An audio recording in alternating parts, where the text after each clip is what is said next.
ಗಣಪತಗೆ ನಮಃ. ಓಂ ಗುಂ ಗುರುಭ್ಯೋ ನಮಃ. ಗುರವೇ ರಾಘವೇಂದ್ರಾಯ ಭಾರತೀಯತಗೆ ನಮಃ. ಗುರುಭ್ಯೋ ನಮಃ. ಓಂ ತಾಮಗ್ನಿವರ್ಣಾಂ ತಪಸಾ ಜ್ವಲಂತೀಂ ವೈರೋಚನೀಂ ಕರ್ಮಫಲೇಷು ಜುಷ್ಟಾಂ ದುರ್ಗಾಂ ದೇವೀಂ ಶರಣಮಹಂ ಪ್ರಪದ್ಯೆ ಸುತರಸಿ ತರಸೆ ನಮಃ. ಓಂ ಶ್ರೀ ದುರ್ಗಾ ಪರಮೇಶ್ವರೀ ದೇವ್ಯೈ ನಮಃ. ಅವಿಘ್ನಮಸ್ತು. ಮೇಷರಾಶಿಯ ವೀಕ್ಷಕರೆಲ್ಲರಿಗೂ ಸಹ ವಿಠಲ್ ಭಟ್ ಮಾಡುವಂತಹ ನಮಸ್ಕಾರ ಹಾಗೂ ಚಾನಲ್ಗೆ ಸ್ವಾಗತ. ವೀಕ್ಷಕರೇ, ಏಪ್ರಿಲ್ 8ನೇ ತಾರೀಕು ಸೋಮವಾರ ಅಮಾವಾಸ್ಯೆಯ ದಿವಸ ಮಹಾಸೂರ್ಯಗ್ರಹಣ. 2024ನೇ ಇಸವಿಯ 2ನೇ ಗ್ರಹಣ ಹಾಗೂ ಮೊದಲನೇ ಸೂರ್ಯಗ್ರಹಣ. ಈ ಗ್ರಹಣವೂ ಸಹ ಭಾರತದಲ್ಲಿ ಕಾಣಿಸ್ತಾ ಇಲ್ಲ. ಯಾಕೆ ಅಂತಂದರೆ ಈ ಗ್ರಹಣದ ಸಮಯ ರಾತ್ರಿ 9:30 ಶುರುವಾಗುತ್ತೆ. ಅಂದರೆ 8ನೇ ತಾರೀಕು ರಾತ್ರಿ 9:30 ಬೆಳಗಿನ ಜಾವ, ಅಂದರೆ 9ನೇ ತಾರೀಕು ಬೆಳಗಿನ ಜಾವ 2:22 ಇರುತ್ತೆ. ಸೊ ರಾತ್ರಿ ನಡೆಯುವಂತಹ ಸೂರ್ಯಗ್ರಹಣಗಳು, ಹಗಲು ನಡೆಯುವಂತಹ ಚಂದ್ರಗ್ರಹಣಗಳು ಗೋಚಾರ ಇರೋದಿಲ್ಲ. ಗೋಚಾರ ಇರೋದಿಲ್ಲ ಅಂದಾಗ ಅದರ ಆಚರಣೆ ಇರೋದಿಲ್ಲ. ಅದ್ರ ಬಗ್ಗೆ ಸಂಪೂರ್ಣವಾದ ಮಾಹಿತಿಯನ್ನು ಹಾಕಿದ್ದೇನೆ ಗ್ರಹಣಗಳ ವಿಚಾರದಲ್ಲಿ. ಈ ವಿಡಿಯೋ ಡಿಸ್ಕ್ರಿಪ್ಷನ್ ಹಾಕಿರ್ತೀನಿ, ದಯವಿಟ್ಟು ನೋಡ್ಕೊಳ್ಳಿ, ನೋಡಿಲ್ಲ ಅಂತಂದರೆ. ಈ ಗ್ರಹಣ ಆಚರಣೆ ಇಲ್ಲ ಅಂದ ತಕ್ಷಣ ಫಲ ಇಲ್ಲ ಅನ್ಕೋಬೇಡಿ. ಖಂಡಿತವಾಗಿ ಫಲ ಇರುತ್ತೆ. ಯಾಕೆಂದರೆ ಗ್ರಹಣ ನಡೀತಾ ಇದೆ ಅಂದರೆ ಅದ್ರ ಮೇಲೆ ಫಲ ಇದ್ದೇ ಇರುತ್ತೆ. ಮೀನರಾಶಿಯಲ್ಲಿ ಗ್ರಹಣ ನಡೀತಾ ಇದೆ ಅಂತಂದಾಗ ನಿಮ್ಮ ರಾಶಿಯಿಂದ 12ನೇ ರಾಶಿಯಲ್ಲಿ ಗ್ರಹಣವಾದರೆ ನಿಮಗೆ ಅದು ಅಶುಭ ಫಲ. ಸೊ ಅಲ್ಲಿಗೆ ಮೇಷರಾಶಿಯವರಿಗೆ ಈ ಒಂದು ಗ್ರಹಣ ಅಶುಭ ಫಲವನ್ನು ಕೊಡ್ತಾ ಇದೆ. ಆದ್ದರಿಂದ ದಯವಿಟ್ಟು ನಾನೊಂದು 3-4 ಎಚ್ಚರಿಕೆಗಳನ್ನು ಕೊಡ್ತೇನೆ. ಕನಿಷ್ಠ ಇನ್ನು 1 ತಿಂಗಳುಗಳ ಕಾಲ, ಒಂದು 28 ದಿವಸನೋ, 1 ತಿಂಗಳನೋ, 1.5-2 ತಿಂಗಳನೋ ನಾನೀಗ ಮುಂದೆ ಹೇಳ್ತಕ್ಕಂಥ ವಿಚಾರಗಳ ಬಗ್ಗೆ ಎಚ್ಚರ ವಹಿಸಿ. ನಾನು ನಿಮಗೆ ದಯವಿಟ್ಟು ಹೆದರಿಸಲಿಕ್ಕೆ ಈ ವಿಡಿಯೋ ಮಾಡ್ತಾ ಇಲ್ಲ, ಒಂದು ಎಚ್ಚರಿಕೆಯನ್ನು ಕೊಡ್ತಾ ಇದ್ದೇನೆ ಅಷ್ಟೇ. ಎಚ್ಚರಿಕೆಯಿಂದ ಇದ್ದುಬಿಟ್ಟಾಗ ನಿಮಗೆ ಸಮಸ್ಯೆ ಇರೋದಿಲ್ಲ. Precaution is better then cure ಅಂತ ಹೇಳ್ತಾರೆ ಆಂಗ್ಲ ಭಾಷೆಯಲ್ಲಿ. ಸೊ ಆದ್ದರಿಂದ ಒಂದು ಪ್ರಿಕಾಷನರಿ ಸ್ಟೆಪ್ಸ್ ಇದ್ದರೆ ತಗೊಂಡು ನೀವು ಎಚ್ಚರಿಕೆಯಿಂದ ಇದ್ದಾಗ ನಿಮಗೆ ಸಮಸ್ಯೆಗಳಾಗಬಾರದು ಅನ್ನುವ ದೃಷ್ಟಿಯಿಂದ ಹೇಳ್ತಾ ಇದ್ದೇನೆ. ನೋಡಿ, ಈ ಸೂರ್ಯಗ್ರಹಣ ಅಂದರೆ ನಿಮಗೆ ಪಂಚಮಾಧಿಪತಿ ವ್ಯಯದಲ್ಲಿ ಗ್ರಸ್ತನಾಗ್ತಿದ್ದಾನೆ. ದಯವಿಟ್ಟು ಮೊಟ್ಟಮೊದಲನೇದಾಗಿ ಹೇಳ್ತಾನೆ, ಮಕ್ಕಳ ವಿಚಾರದಲ್ಲಿ ಜಾಗೃತೆಯನ್ನು ವಹಿಸಬೇಕು ಮೇಷರಾಶಿಯವರು. ಮಕ್ಕಳ ಆರೋಗ್ಯದ ಬಗ್ಗೆ, ಮಕ್ಕಳು ದಾರಿ ತಪ್ತಾ ಇದ್ದಾರಾ ಅನ್ನೋದ್ರ ಬಗ್ಗೆ. ಮಕ್ಕಳು ಚಿಕ್ಕವರಿದ್ದರೆ, ಇನ್ನೇನಾದರೂ ಮಕ್ಕಳು ದೊಡ್ಡವರಾಗಿದ್ದಾರೆ, ಮದುವೆ ಇತ್ಯಾದಿಗಳಾಗಿದೆ ಮಕ್ಕಳದು ಅಂತಂದರೆ ಭಾಳ ಎಚ್ಚರಿಕೆ ಅಂದ್ರೆ ಬೇಕೆಂದರೆ ಅವ್ರ ಮನೆಯಲ್ಲಿ ಜಗಳ ಮಾಡ್ಕೊಂಡು ಮನೆ ಬಿಟ್ಟು ಹೋಗುವಂತಹ ಒಂದು ಸಂದರ್ಭಗಳು ಕ್ರಿಯೇಟ್ ಆಗಿಬಿಡಬಹುದು. ಆದ್ದರಿಂದ ಮಕ್ಕಳೊಟ್ಟಿಗೆ 1 ತಿಂಗಳ 1.5 ತಿಂಗಳು ಮೇಷರಾಶಿಯವರು, ನೀವು ಸ್ವಲ್ಪ ವಯೋವೃದ್ಧರು ಮೇಷರಾಶಿಯ, ನಿಮ್ಮ ಮಕ್ಕಳಿಗಾಗಲೇ ಮದುವೆ ಮಾಡಿದ್ದೀರಾ ನೀವು, ಅಥವಾ ಮದುವೆ ವಯಸ್ಸಿಗೆ ಬಂದುಬಿಟ್ಟಿದ್ದಾರೆ ಮಕ್ಕಳು ಅಂತಾದರೆ ಅವ್ರ ಜೊತೆಗೆ ಜಾಸ್ತಿ ಜಗಳ ಮನಸ್ತಾಪಗಳೇನು ಮಾಡೋಕ್ಕೆ ಹೋಗಬೇಡಿ, ಎಳೆದಾಡಕ್ಕೆ ಹೋಗಬೇಡಿ, ಯಾವ ವಿಚಾರವನ್ನು ಡ್ರ್ಯಾಗ್ ಮಾಡೋಕ್ಕೆ ಹೋಗಬೇಡಿ. ಆಯಿತು ಅನ್ನೋ ಥರ ಸೈಲೆಂಟ್, ಅವ್ರು ಏನು ಹೇಳಿದ್ರು ಅದಕ್ಕೆ ಓಕೆ ಅಂದ್ಕೊಂಡು ಸೈಲೆಂಟ್ ಆಗಿದ್ದುಬಿಡಿ ಇನ್ನು 1-1.5 ತಿಂಗಳು. ಯಾಕೆಂದ್ರೆ ನೀವು ಒಂಚೂರು ಅಪೋಸ್ ಮಾಡ್ಲಿಕ್ಕೆ ಶುರು ಮಾಡಿದ್ರೆ ಅವ್ರು ಜಗಳ ಮಾಡ್ಕೊಂಡು ಮನೆಯೇ ಬಿಟ್ಟು ಹೋಗ್ಬಿಡ್ತಾರೆ. ಯಾಕೆಂದರೆ ವ್ಯಯದಲ್ಲಿ ಗ್ರಹಣ ಆಗ್ತಿರೋದ್ರಿಂದ ಪಂಚಮಾಧಿಪತಿ. ಸೊ ಅದರಿಂದ ಮಕ್ಕಳ ವಿಚಾರದಲ್ಲಿ ಎಚ್ಚರಿಕೆ. ಇನ್ನು ಮಕ್ಕಳ ಮಾತನ್ನು ನಂಬಿಕೊಂಡು ಹೂಡಿಕೆ ಮಾಡ್ತಕ್ಕಂಥ ತಂದೆ ತಾಯಿಂದಿರು ಹುಷಾರಾಗಿರ್ಬೇಕು. ಮಗನಿಗೆ ಏನೋ ಒಂದು ಬಿಸ್ನೆಸ್ ಹಾಕ್ಕೊಡ್ಬೇಕು, ಮಗನಿಗೆ ಏನೋ ಒಂದು ವ್ಯವಸ್ಥೆ ಮಾಡಿಕೊಡ್ಬೇಕು, ಮಗ ಏನೋ ಸಮಸ್ಯೆ ಅದನ್ನು ಸರಿ ಮಾಡಬೇಕು ಅಂತ ಹೋಗ್ತಿರಲ್ಲ, ಇನ್ನು 1-1.5 ತಿಂಗಳು. ಯಾಕೆಂದರೆ ಅದು ಹಾಕಿದ್ದಷ್ಟು ವೇಸ್ಟ್ ಆಗಿಬಿಡಬಹುದು. ಕೇರ್ಫುಲ್ ಆಗಿರಬೇಕು. ಇದು ಮೊದಲನೇ ಎಚ್ಚರಿಕೆ ಸೂರ್ಯಗ್ರಹಣದ್ದು ಮೇಷರಾಶಿಯವರಿಗೆ. ಇನ್ನು 2ನೇದಾಗಿ ಏನಪ್ಪ ಅಂತಂದರೆ, ಇನ್ನು 1-1.5 ತಿಂಗಳು ದೊಡ್ಡ ಕೆಲಸಗಳು ಯಾವುದಕ್ಕೂ ಕೈ ಹಾಕಕ್ಕೆ ಹೋಗಬೇಡಿ ಅಂತ. ದೊಡ್ಡ ಕೆಲಸಗಳಿಗೆ ಕೈ ಹಾಕಕ್ಕೆ ಹೋದ ತಕ್ಷಣ ಹಿನ್ನಡೆ ಆಗುತ್ತೆ, ನಿಮಗೆ ಲಾಸ್ ಆಗಿಬಿಡುತ್ತೆ. ಉದಾಹರಣೆಗೆ, ನೀವು ಜಾಬ್ ರಿಸೈನ್ ಮಾಡಿ ಏನೋ ಒಂದು ಬಿಸ್ನೆಸ್ ಮಾಡ್ತೀನಿ ಅಂತ ಹೋದರೆ, ಅಥವಾ ಸಡನ್ನಾಗಿ ಯಾವುದೋ ಒಂದು ವಿಚಾರ ಕೈಗೆ ಎತ್ಕೊಂಡ್ರೆ, ಸಡನ್ನಾಗಿ ನಾನು ಹೋಗ್ಬಿಟ್ಟು ಸೈಟ್ ತೊಗೊಳ್ತೀನಿ, ಮನೆ ಕಟ್ಟಿಸ್ತೀನಿ ಅಥವಾ ಏನೋ ಒಂದಕ್ಕೆ ಯಾವುದೋ ಒಂದು ವ್ಯವಹಾರ ನಾನು ಮಾಡ್ತೀನಿ ಅಂತ ನೀವು ಮುಂದೆ ಇಟ್ಕೊಂಡು ಹೋದರೆ, ಜವಾಬ್ದಾರಿಗಳನ್ನ ನಿಮ್ಮ ಹೆಗಲ ಮೇಲೆ ಹಾಕ್ಕೊಂಡು ನೀವೇ ಮುಂದೆ ಹೋದ್ರಿ, ಎದುರುಗಡೆ ಕಾಣಿಸ್ಕೊಂಡ್ರಿ, ಮುಂದೆ ನಾನು ಮಾಡ್ತೀನಿ, ನಾನು ಕೈ ಹಾಕಿದ ಕೆಲಸಗಳೆಲ್ಲ ಸಕ್ಸಸ್ಸೇ, ನಾನು ಮಾಡ್ತೀನಿ ಅಂತ ಹೋದರೆ ಆ ಕೆಲಸ ಸಕ್ಸಸ್ ಆಗಲ್ಲ, ಫ್ಲಾಪ್ ಆಗಿಬಿಡುತ್ತಾ ಕೆಲಸ, ಹಾಳಾಗ್ಬಿಡುತ್ತಾ ಕೆಲಸ. ಸೊ ಆದ್ದರಿಂದ ಇನ್ನು 1-1.5 ತಿಂಗಳು ಈ ಸೂರ್ಯಗ್ರಹಣ 8ನೇ ತಾರೀಕಿನ ನಂತರ 1 ತಿಂಗಳು ಹೆಚ್ಚು ಕಡಿಮೆ ದಯವಿಟ್ಟು ನೀವು ಯಾವುದೇ ಕೆಲಸಗಳಿಗೂ ಕೈ ಹಾಕ್ಲಿಕ್ಕೆ ಹೋಗಬೇಡಿ. ಸೈಲೆಂಟಾಗಿ ಹಾಸಿಗೆ ಇದ್ದಷ್ಟು ಕಾಲು ಚಾಚಿಕೊಂಡು ಎಲೆ ಮರೆ ಕಾಯಿ ಥರ ಗೊತ್ತಿಲ್ದಿರೋ ಥರ ಇದ್ದುಬಿಟ್ರೆ ತುಂಬ ಒಳ್ಳೆಯದು, ಹೇಳ್ತಲ್ವಾ. ಹಾಗೂ 8ನೇ ತಾರೀಕು ನಾವೇನು ಮಹಾಸೂರ್ಯಗ್ರಹಣ ಶಾಂತಿ ಹೋಮವನ್ನು ಮಾಡ್ತಾ ಇದ್ದೇವೆ, ಅದರಲ್ಲಿ ಸಂಕಲ್ಪ ಸೇವೆಗೆ ಹೆಸರು ಕೊಟ್ಟುಕೊಂಡು ವಿಶೇಷವಾಗಿ ನಾವು ಕೊಡ್ತಾ ಇರುವಂತಹ ಈ ತೇಜೋಮಣಿಯನ್ನು ದಯವಿಟ್ಟು ನೀವು ಧಾರಣೆ ಮಾಡ್ಕೊಳ್ಬೇಕು. ಪ್ರತಿಯೊಬ್ಬ ಮೇಷರಾಶಿಯವರಿಗೂ ಅಶುಭ ಫಲ ಇದೆ ನಿಮಗೆ. ಆದ್ದರಿಂದ ಕಡ್ಡಾಯ ಇದು ತೇಜೋಮಣಿ ಧಾರಣೆ ಮಾಡ್ಕೊಳ್ತಕ್ಕಂಥದ್ದು ಮೇಷರಾಶಿಯವರಿಗೆ. ಸಂಕಲ್ಪ ಸೇವೆಗೆ ಹೆಸರು ಕೊಟ್ಕೊಳ್ಳಿ. ಈ ವಿಡಿಯೋ ಎಂಡಲ್ಲಿ ಇದ್ರ ಬಗ್ಗೆ ಸಂಪೂರ್ಣವಾದ ಮಾಹಿತಿಯನ್ನು ಕೊಟ್ಟಿದ್ದೇನೆ, ವಿಡಿಯೋ ಎಂಡ್ ತನಕ ನೋಡಿ.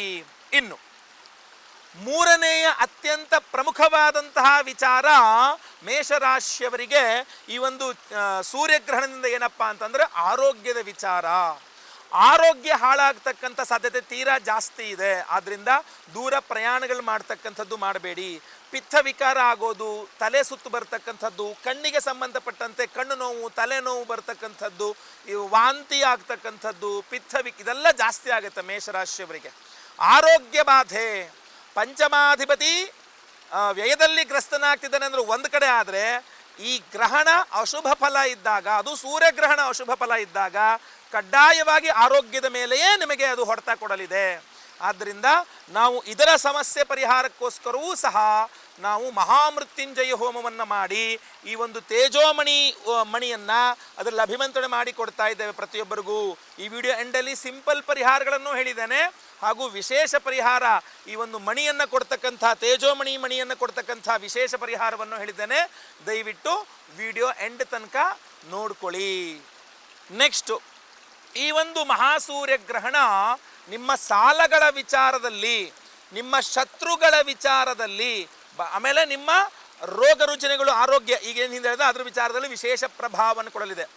ದಯವಿಟ್ಟು ಇನ್ನೊಂದೂವರೆ ತಿಂಗಳು ಮೇಷರಾಶಿಯವರು ಸಾಲ ಕೊಡೋಕೆ ಹೋಗಬೇಡಿ, ಸಾಲ ತಗೊಳಕ್ಕೆ ಹೋಗಬೇಡಿ, ಸಾಲ ಮಾಡೋಕ್ಕೆ ಹೋಗಬೇಡಿ. ಇದು ಮೂರನ್ನು ಇನ್ನೊಂದೂವರೆ ತಿಂಗಳು ಏನು ಮಾಡೋಕ್ಕೆ ಹೋಗಬೇಡಿ.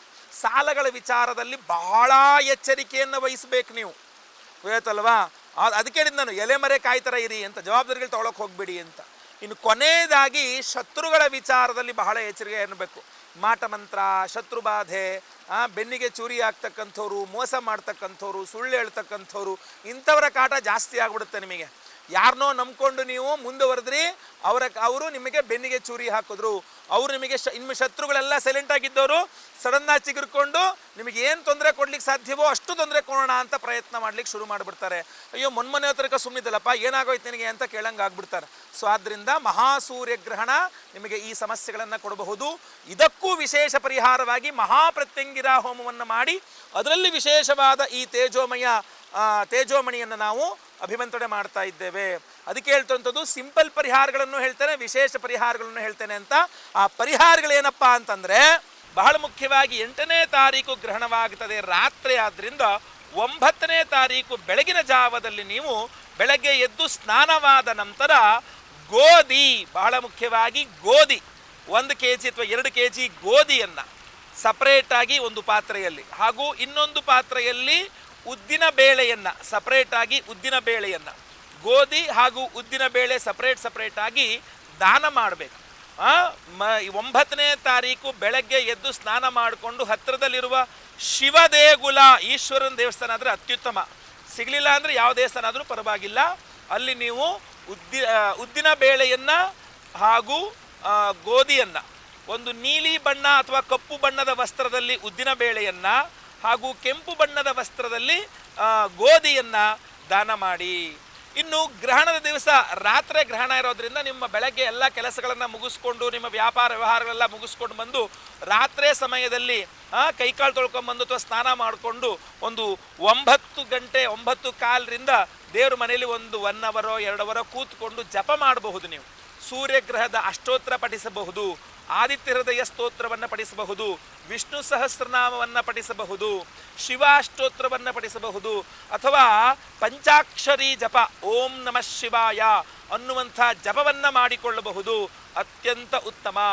ಇನ್ನು ರುದ್ರ ಬರತಕ್ಕಂಥವ್ರು ರುದ್ರಾಭಿಷೇಕವನ್ನು ಮನೆಯಲ್ಲೇ ಮಾಡಿಕೊಳ್ತಕ್ಕಂಥದ್ದು ಸಹ ಅತ್ಯುತ್ತಮವಾದ ಫಲಗಳನ್ನು ಕೊಡ್ತದೆ. ಯಾಕಂದರೆ ಗ್ರಹಣದ ಸಮಯದಲ್ಲಿ ಮಾಡುವಂತಹ ಜಪತಪಾದಿಗಳು, ದಾನಧರ್ಮಾದಿಗಳೆಲ್ಲ 10 ಪಟ್ಟಷ್ಟು 100 ಪಟ್ಟಷ್ಟು ಪುಣ್ಯ ಕೊಡ್ತದಂತೆ.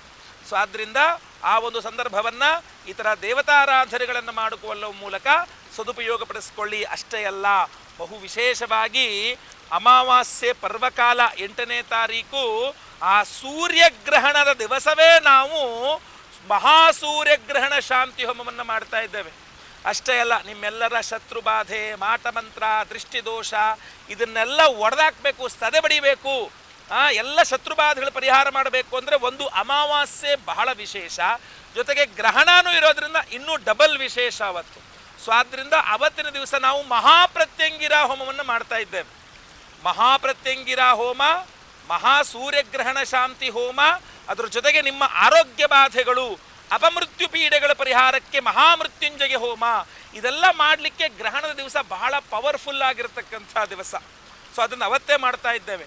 ಅವಿವಾಹಿತರಿಗೆ ವಿವಾಹ ಸಿದ್ಧಿಯಾಗಬೇಕು, ವಿವಾಹಿತರಿಗೆ ಅನ್ಯೋನ್ಯ ಸುಖ ದಾಂಪತ್ಯ ಜೀವನ ಸಿಗಬೇಕು ಅಂತ ಸ್ವಯಂವರ ಪಾರ್ವತಿ ಹೋಮ, ನಿಮ್ಮೆಲ್ಲರ ಗುರುದೋಷಗಳ ಪರಿಹಾರಕ್ಕೆ ಗುರುಶಾಂತಿ ಹೋಮ, ಶನಿಪೀಡೆಗಳ ಪರಿಹಾರಕ್ಕೆ ಶನಿಶಾಂತಿ ಹೋಮ, ಅಷ್ಟಮ ಶನಿ, ಪಂಚಮ ಶನಿ, ಸಾಡೆ ಸಾತಿ, ಅರ್ಧಾಷ್ಟಮ ಯಾವುದೇ ಇದ್ರೂ ಪರಿಹಾರವಾಗಬೇಕು, ಶನಿಶಾಂತಿ ಹೋಮ, ನವಗ್ರಹ ಶಾಂತಿ ಹೋಮಗಳನ್ನೇ ಮಾಡ್ತಾ ಇದ್ದೇವೆ. ಅಷ್ಟೇ ಅಲ್ಲ, ಈ ಮಹಾಸೂರ್ಯಗ್ರಹಣದ ಒಂದು ಅಶುಭ ಫಲಗಳನ್ನು ನಿವಾರಣೆ ಮಾಡಿಕೊಂಡು ಶುಭ ಫಲಗಳನ್ನು ಪ್ರಾಪ್ತಿ ಮಾಡ್ಕೊಳ್ಳೋಕ್ಕೋಸ್ಕರ ನಿಮಗೆ ಯಾವುದೇ ಅಶುಭ ಫಲ ಇರಲಿ ಅದು ನಿವಾರಣೆ ಆಗಬೇಕು, ಯಾವುದೇ ಶುಭ ಫಲ ಇರಲಿ ಅದು ತಕ್ಷಣ ನಿಮಗೆ ಸಿಗುವಂತಾಗಬೇಕು, ವಿಚಿತ್ರ ಫಲಗಳೆಲ್ಲ ಪರಿಹಾರವಾಗಿ ಶುಭ ಫಲಗಳೇ ನಿಮಗೆ ಸಿಗಬೇಕು ಅನ್ನುವ ಕಾರಣಕ್ಕೆ ಮಹಾಸೂರ್ಯಗ್ರಹಣ ಶಾಂತಿ ಹೋಮವನ್ನು ಮಾಡಿ ವಿಶೇಷವಾದಂಥ ಈ ಒಂದು ತೇಜೋಮಣಿ ಅನ್ನುವಂಥ ಈ ಒಂದು ಮಣಿಯ ಒರಿಜಿನಲ್ ಉಪರತ್ನ ಇದು. ಈ ಒಂದು ತೇಜೋಮಣಿಯನ್ನು ನಿಮಗೆಲ್ಲರಿಗೂ ಸಹ ನಾವು ಸಂಕಲ್ಪ ಸೇವಾ ಪ್ರಸಾದ ಸ್ವರೂಪವಾಗಿ ಕಳಿಸ್ಕೊಡ್ತಾ ಇದ್ದೇವೆ.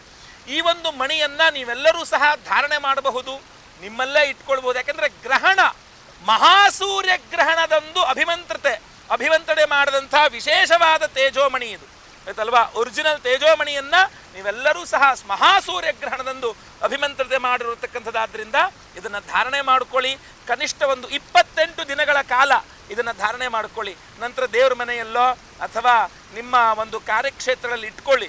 ಎಲ್ಲೇ ನಿಮಗೆ ಸಮಸ್ಯೆ ಆಗುತ್ತೆ, ನಿಮ್ಮ ತೇಜಸ್ಸಿಗೆ ಭಂಗವಾಗ್ತದೆ, ನಿಮ್ಮ ಓವರಾಲ್ ನಿಮ್ಮ ಡೆವಲಪ್ಮೆಂಟಿಗೆ ಸಮಸ್ಯೆ ಆಗ್ತಾ ಇದೆ, ನಿಮಗೆ ಏನೇ ರೀತಿಯ ಸಮಸ್ಯೆ, ಆರೋಗ್ಯ ಬಾಧೆ ಇರಲಿ, ಏನೇ ಇರಲಿ, ಇದು ನಿಮಗೆ ಅನುಕೂಲ ಮಾಡಿಕೊಡ್ತದೆ ಆಯ್ತಲ್ವಾ. ನಿಮ್ಮ ಮುಖದಲ್ಲಿ ತೇಜಸ್ಸನ್ನು ಅಭಿವೃದ್ಧಿ ಮಾಡಿಕೊಟ್ಟು ಶತ್ರುಬಾಧೆಗಳನ್ನು ಪರಿಹಾರ ಮಾಡಿಕೊಟ್ಟು ನಿಮಗೆ ಉತ್ತರೋತ್ತರ ಅಭಿವೃದ್ಧಿ ಮಾಡಲಿಕ್ಕೆ ಖಂಡಿತ ಅನುಕೂಲವಾಗುವಂಥ ಮಣಿ.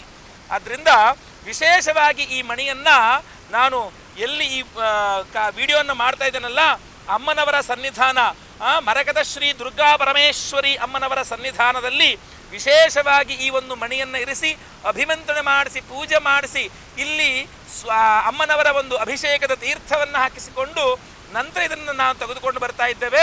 ನಮ್ಮ ಯಾಗಶಾಲೆಯಲ್ಲಿ ಸೂರ್ಯಗ್ರಹಣದ ದಿವಸ ಮತ್ತೆ ಪುನಃ ಆ ಗ್ರಹಣ ಶಾಂತಿ ಹೋಮ ಹಾಗೂ ಈಗ ಹೇಳಿದಂಥ ಎಲ್ಲ ಹೋಮಗಳಲ್ಲಿ ಮಹಾಪ್ರತ್ಯಂಗಿರ ಹೋಮ, ಅದೇ ರೀತಿಯಲ್ಲಿ ಮಹಾಮೃತ್ಯುಂಜಯ ಹೋಮ, ಸೂರ್ಯಗ್ರಹಣ ಶಾಂತಿ ಹೋಮ, ಸ್ವಯಂವರ ಪಾರ್ವತಿ ಹೋಮ, ಗುರುಶಾಂತಿ ಶನಿಶಾಂತ ಸಹಿತ ಮಹಾನವಗ್ರಹ ಶಾಂತಿ ಹೋಮಗಳಲ್ಲಿ ಈ ತೇಜೋಮಣಿಯನ್ನು ಇಟ್ಟು ಅಭಿಮಂತ್ರಣೆ ಮಾಡಿ ಎನರ್ಜೈಸ್ ಮಾಡಿ ನಿಮಗೆ ಕಳಿಸ್ಕೊಡ್ತಾ ಇದ್ದೇವೆ. ಆದ್ದರಿಂದ ದಯವಿಟ್ಟು ಪ್ರತಿಯೊಬ್ಬರೂ ಸಹ ಈ ವಿಡಿಯೋ ನೋಡ್ತಾ ಇರ್ತಕ್ಕಂಥವ್ರು ಈ ಒಂದು ಹೋಮಗಳಿಗೆ ಸಂಕಲ್ಪ ಸೇವೆಗೆ ಹೆಸರು ಕೊಟ್ಕೊಳ್ಳಿ. ಸ್ಕ್ರೀನ್ ಮೇಲೆ ಕಾಣಿಸ್ತಾ ಇರ್ತಕ್ಕಂಥ ನಂಬರ್ಗೆ ನಿಮ್ಮ ಹೆಸರು, ಗೋತ್ರ ಗೊತ್ತಿದ್ರೆ ಗೋತ್ರ, ನಕ್ಷತ್ರ ಗೊತ್ತಿದ್ರೆ ನಕ್ಷತ್ರ, ನಿಮ್ಮ ರಾಶಿ ಹಾಗೂ ನಿಮ್ಮ ವಿಳಾಸಗಳನ್ನು ವಾಟ್ಸಪ್ ಮಾಡ್ಕೊಳ್ಳಿ. 8ನೇ ತಾರೀಕು ಬೆಳಗ್ಗೆ ಲೈವಲ್ಲಿ ನಿಮ್ಮ ಹೆಸರು ಸಂಕಲ್ಪ ಆಗುತ್ತೆ. ಎಲ್ಲ ಹೋಮಗಳನ್ನು ಲೈವ್ ನೋಡ್ತೀರಾ. ಪ್ರಸಾದ, ಈ ತೇಜೋಮಣಿ ಪ್ರಸಾದ, ಅಭಿಮಂತ್ರಿತ ತೇಜೋಮಣಿ ಪ್ರಸಾದವನ್ನು ಮಹಾಸೂರ್ಯಗ್ರಹಣ ಶಾಂತಿ ಹೋಮದಲ್ಲಿ ಅಭಿಮಂತ್ರಿತ ಈ ಒಂದು ತೇಜೋಮಣಿ ಪ್ರಸಾದವನ್ನು ನಿಮಗೆಲ್ಲರಿಗೂ ಸಹ ಎಲ್ಲ ಹೋಮಗಳ ಭಸ್ಮ, ಕುಂಕುಮಾರ್ಚನೆ, ಕುಂಕುಮ ಪ್ರಸಾದ ಸಹಿತ ಈ ಒಂದು ತೇಜೋಮಣಿಯನ್ನು ನಿಮಗೆ ಸ್ಪೀಡ್ ಪೋಸ್ಟ್ ಮೂಲಕ ಕಳುಹಿಸಿಕೊಡಲಾಗ್ತದೆ. ಸೊ ದಯವಿಟ್ಟು ಸ್ಕ್ರೀನ್ ಮೇಲೆ ಇರ್ತಕ್ಕಂಥ ನಂಬರ್ಗೆ ಬೇಗ ನಿಮ್ಮ ವಿವರಗಳನ್ನು ವಾಟ್ಸಪ್ ಮಾಡ್ಕೊಳ್ಳಿ. ವೀಕ್ಷಕರೇ, ಈ ವಿಡಿಯೋ ಮಹಾಸೂರ್ಯಗ್ರಹಣದ ಈ ವಿಡಿಯೋ ನಿಮಗೆ ಇಷ್ಟ ಆದರೆ ದಯವಿಟ್ಟು ಲೈಕ್ ಮಾಡ್ಲಿಕ್ಕೆ ಮರಿಬೇಡಿ. ವಾಟ್ಸಪ್, ಫೇಸ್ಬುಕ್, ಮೆಸೆಂಜರ್ ಎಲ್ಲ ಕಡೆ ಸಾಮಾಜಿಕ ಜಾಲತಾಣಗಳಲ್ಲಿ ಈ ವಿಡಿಯೋನ ಶೇರ್ ಮಾಡ್ಲಿಕ್ಕೆ ಮರಿಬೇಡಿ. ಫೇಸ್ಬುಕ್ಕಲ್ಲಿ ನಮ್ಮ ವಿಡಿಯೋ ನೋಡ್ತಾ ಇದ್ದೀರಾ ಅಂದರೆ ನಮ್ಮ ಪೇಜ್ನ ಫಾಲೋ ಮಾಡ್ಲಿಕ್ಕೆ ಮರಿಬೇಡಿ. ಮುಂದಿನ ವಿಡಿಯೋದಲ್ಲಿ ಮತ್ತೆ ಪುನಃ ಸಿಗ್ತಾನೆ. ಎಲ್ಲರಿಗೂ ಸಹ ಒಳ್ಳೆಯದಾಗಲಿ. ಲೋಕಾ ಸಮಸ್ತ ಸುಖಿನೋ ಭವಂತು. ನಾರಾಯಣ ನಾರಾಯಣ ನಾರಾಯಣ.